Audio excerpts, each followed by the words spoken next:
Chris's Caravan Diary is sponsored by Caravan, interior makeovers for your caravan, motorhome and RV.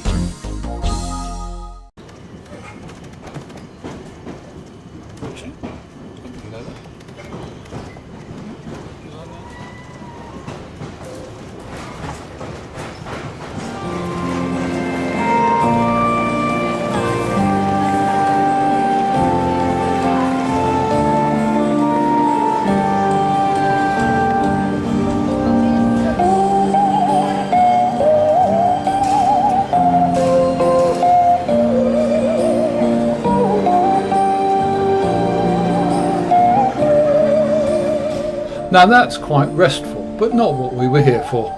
It's Sunday and we've just come up on a reconnaissance to see what's on and what's happening around the West End.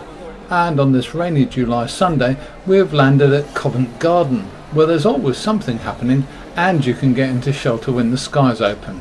And you get entertained too.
The street entertainers work really hard and they don't let the weather put them off. Reminds me of some caravanners we know. It's just a few minutes stroll to Chinatown where we got fed and only a few more to Trafalgar Square where the rain started again.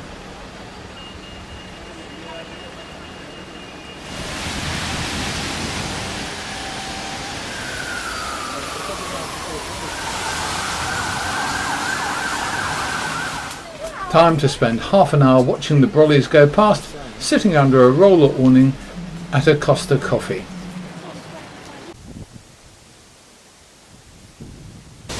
Just because we're at a campsite that's only 15 miles away from central London doesn't mean we have to go to London every day.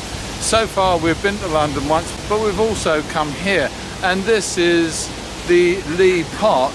It's a huge linear park running right down to the Thames and really right the way out to Broxbourne and Hoddesdon, so you've got a long way to walk if you want to get loads of fresh air. There's lots of water, there's big reservoirs, the Lee and Stort navigation running like a thread through the middle of it all, so it's a fascinating place to come for a day out. We had a really good look at this lovely park, but I was amazed by how quiet it all was.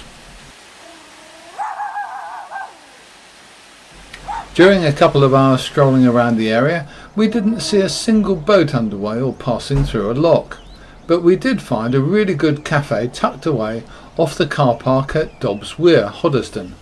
This is also close to a large pub, the Fish and Eels, which serves food most of the day.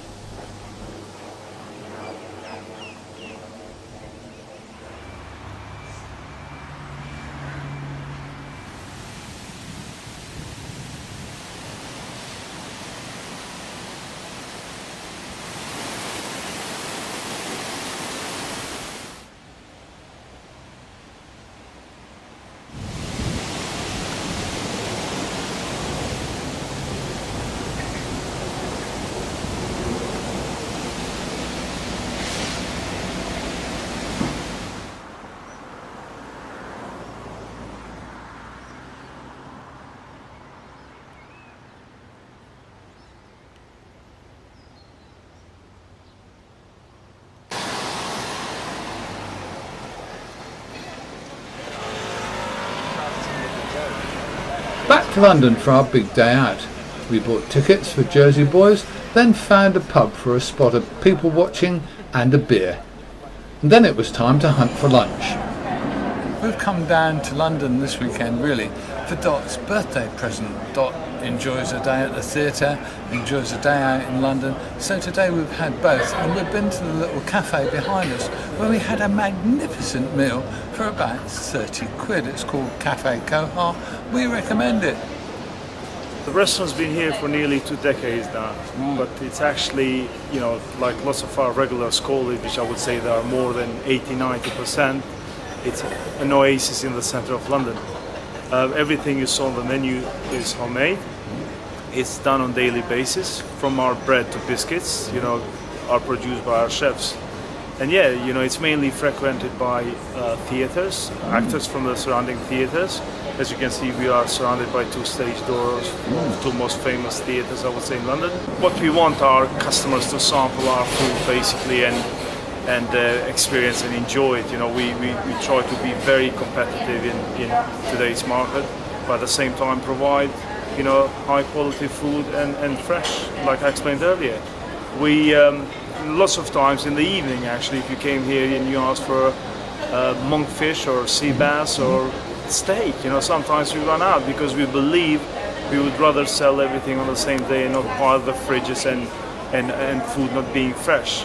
As you saw, the menu is simple. We have 6-7 starters, 6-7 main courses, and 4 or 5 desserts. But like I said, from bread to biscuits, it's homemade in the terms. In our 2-decade experience here, we had a number of very famous Hollywood stars, you know, and you know, I'm going to mention some names now. We had the likes of Roger Moore, Ben Kingsley, Dustin Hoffman, Michael Affleck used to come, you know, a lot here. Jude Law had his leaving party downstairs. We had Sean Penn, Keira Knightley comes here every now and again. Sienna Miller, you know, she's a customer, and lots of other. You know, I'm sorry, you know, I cannot go and mention the whole long list, but yeah, Michael Gambon, you know, he was performing in a theater around the corner, so he does, you know, he's coming here lunch and dinner sometimes. Here's a show in the theatre that's behind that restaurant. $1 Million Quartet, which I think we'll try for in the autumn.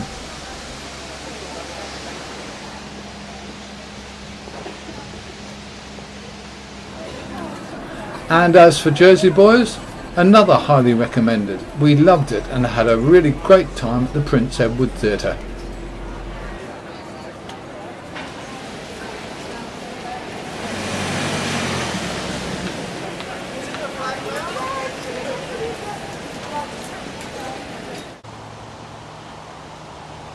So we've just had 4 nights at the Camping and Caravanning Club's site at Theobalds Park. It's quite an unusual one because it does feel very countrified, and it's tucked away down really a little lane, and it's really quite beautiful. It's got loads of trees, it's surrounded by trees, you can't see very much. There's a bit of caravan storage over to one side, which is unobtrusive and not a problem. The only thing about it is that it is within about, I think, the far southern extremity of the site is probably about 20 or 30 yards away from the M25.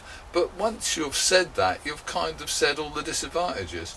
There's a bit of road noise. It's no worse than other sites that we've been at, like Durham on the A1, like some of the others about the place. It's not a bad place to be because your mind soon edits out the sound. It does continue all night, so you do get used to it. And to be honest with you, I've slept like a log. So I guess it's a really good site to come to if you don't mind a bit of slight background noise, and if you want to be close to London, because that's the other advantage. We took the advice from the Camping and Caravanning Club's wardens here and went to Cockfosters to catch the tube, and that takes you right into the West End and the city on the Piccadilly line. So that's ideal. It costs £8 for a day on the tube each. And in that time you can make 3 or 4, 5 or 6 tube journeys if you so desire. And the guys are now going to trim one of the trees on the site, so we'll leave you at their tender mercies.